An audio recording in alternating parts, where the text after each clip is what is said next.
gentlemen, karibuni katika video ya siku ya leo. Kama ni mara ya kwanza unakutana na channel yangu, karibu sana. Naitwa Joan Thomas na hii ni sehemu ambapo tunaweka masuala yote yanayohusiana na mazoezi, chakula, utunzaji wa ngozi na afya yako kwa jumla.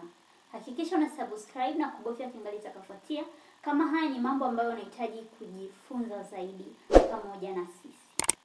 Well, video ya siku ya leo, sijui kama nimechelewa au bado nimewahi, maana kuna watu tayari wameshafanya manunuzi. Sijui kama nitakurudisha sokoni au umenunua vitu sahihi. Tutaona baada ya kumaliza kuangalia video ya siku ya leo. I'm sorry nimechelewa. Kwanza naomba ni kwanza kukutakia mfungo mwema kabla sijaanza tu video ya siku ya leo. Katika mfungo wako tafadhali naomba usisahau kuniombea na mimi.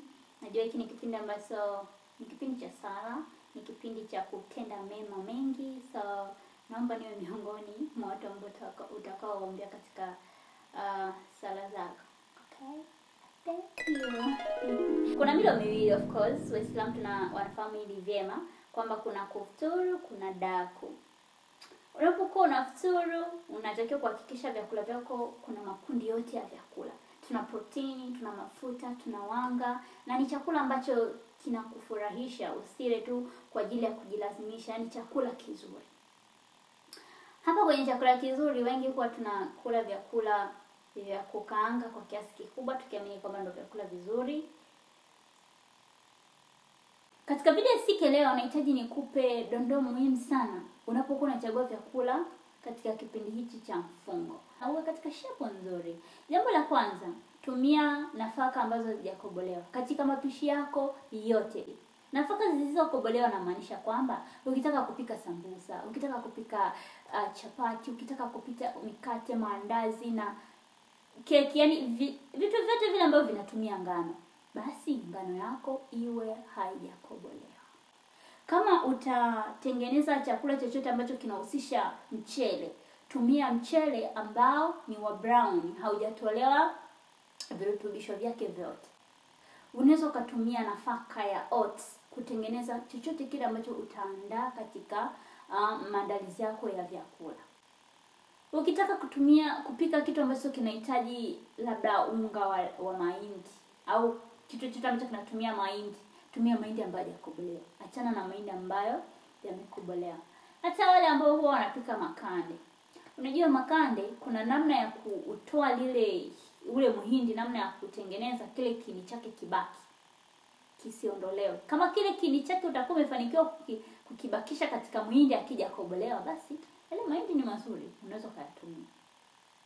Tumia nafaka hizo nzuri, zina nyuzi nyingi, zina virutubisho vingi.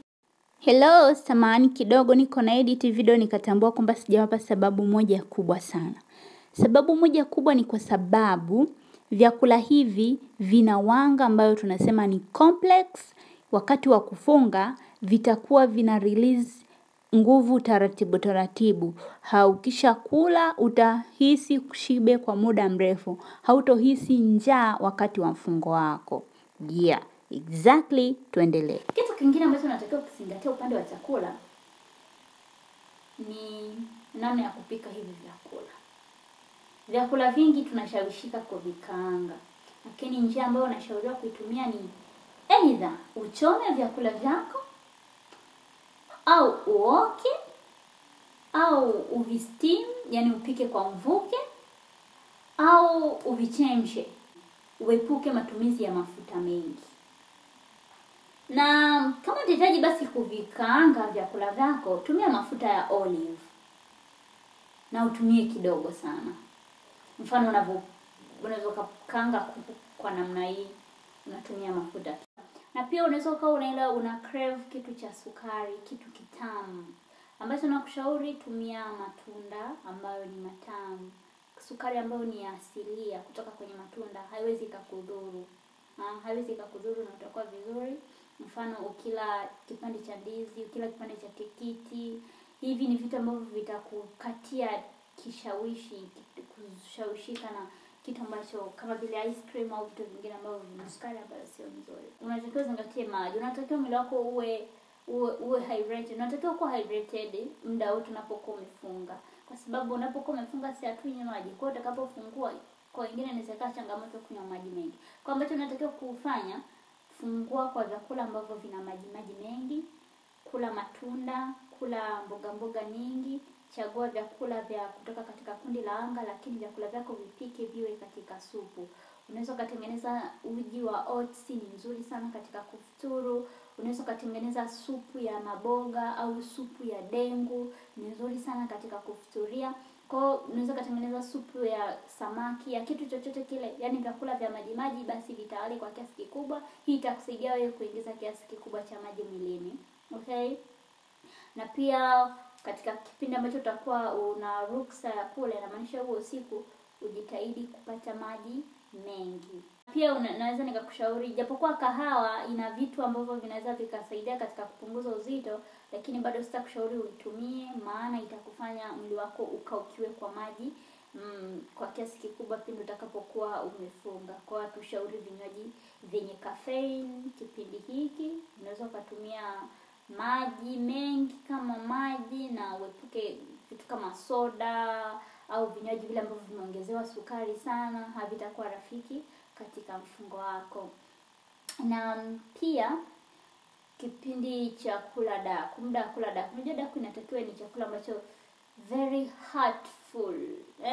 Ni chakula ambacho ukila unakuwa very happy, lakini pia ambacho kitakufanya uwe na nguvu siku nzima unapokuwa katika fungo lako. Na iko chakula nikiwe chakula ambacho kinafanywa umeng'enyaji taratibu ili upate energy siku nzima. Mfano nyama, vyakula vya protein nyingi, inamaanisha samaki, mayai, ni vyakula ambavyo unatakiwa kuvijumuisha. Okay guys, na nitawapa mfano wa chakula kimoja ambacho unaweza kukiandaa kamili, mfano kidali cha kuku na kachumbari. Unapoandaa kidali cha kuku au nyama yoyote vile, unaruhusiwa kuweka viungo vyote ambavyo huwa unatumia, ila cha msingi tu zingatia mafuta yako yasiwe mengi. Yaani isiwe ni chakula ambacho unapika kwenye yale mafuta mengi. Utaangalia hapa jinsi ambavyo hiki kitapikwa, na utafanya hivi kwa vyakula vyako vingine. Okay? Credit ziende kwa mwandaji wa hiki chakula, sio cha kwangu, ila ni chakula kizuri ambacho unaweza kukitumia. Well, tuangalie. Na pia kama unahitaji video za kuelezea zaidi kiundani mambo mengi ambayo unatakiwa kufanya katika kipindi cha mfungo, hakikisha una like video hii. Video ikiwa na like nyingi nitatambua mnazihitaji zaidi. Okay?